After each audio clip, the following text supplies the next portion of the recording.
Hi guys, I hope you're having a splendid day out there, and welcome! Today we're going to talk about untranslatable Swedish words.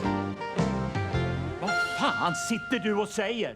This is something I've done before, but today I wanted to bring up 8 more untranslatable Swedish words that we could talk about together, as you do. Yes, and if you're interested about the previous words that I talked about, then there's gonna be a suggestion come up somewhere up here or something. And as I said in that video, these untranslatable words are untranslatable in that sense that there is no direct translation to these. And I'll try to translate them as best as I can for you. Alright, shall we jump into the first word, shall we? And the first word of today is Hina. And Hina means to be on time or to find the time. So for example, you could say Jag ska hinna med tåget. Hinna means to get there in time, pretty much. As I said, it's pretty hard to translate these words. The next word is blunda, and this is a word that I didn't even think about was untranslatable, but blunda means to shut your eyes. So right now I'm blundar. There's no real translation for that in English, and I was a little bit surprised of that. Maybe you have a good translation for that in your language. The next word is a word that I've gotten a lot of questions about because it's a part of my YouTube name, which is gubbe and gumma. Both of these means old man and old woman. Yes, we have a word for old man and old woman, gubbe and gumma. The fun part about these two words is that if you say these words in an affectionate way, you can say it to a kid. Oh, lilla gubben, oh, you little guy, for example. So yeah, my YouTube username is Nackagubben, or the old man from Nacka. Finally, you've answered that question on tape. The next word or set of words is what you call grandparents. We have different words for them. So we have mormor, that's your mother's mother. We have farmor, which is your father's mother. We have farfar, your father's father. And we have morfar, which is our mother's father. So as you can see, in Swedish, we actually know who we're talking about when we're saying granddad. It's actually farfar. Oh, it's dad's dad. Okay, cool. I'm really the best at explaining words. I don't even know what I'm talking about myself.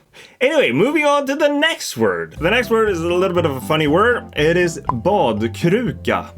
I don't really know how to translate this word, but it's basically someone who is reluctant to go into the water and bathe. You can call all those people who don't want to jump into the water in the summertime for badkrukor, because that's a word for it in Swedish. It literally means bathing pot. And why that is, I don't know. Maybe you have the reason to why you're bathing pot. Next word is Sucat. And that literally means sun cat, but it has nothing to do with cats, unfortunately.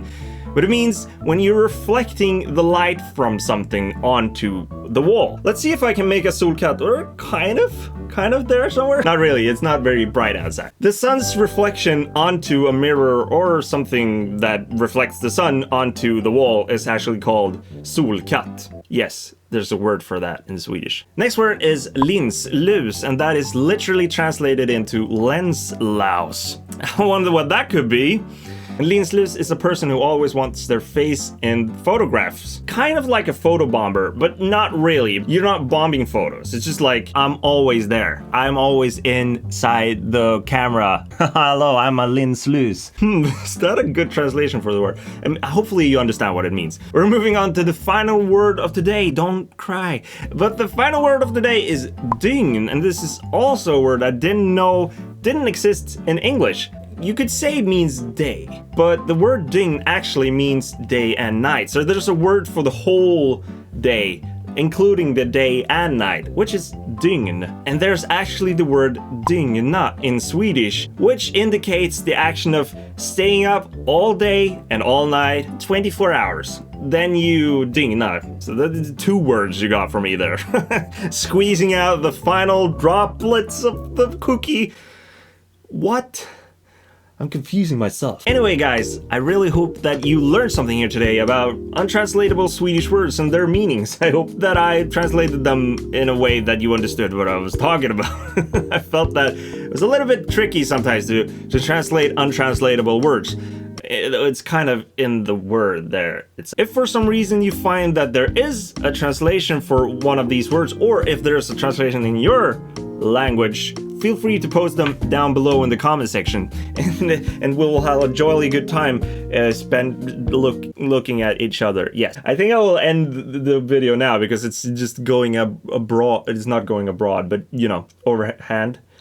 Anyway, I hope you had a splendid time here together with me, because I had a splendid time together with you. And until the next time I see you and your pretty face, have a splendid day. Bye.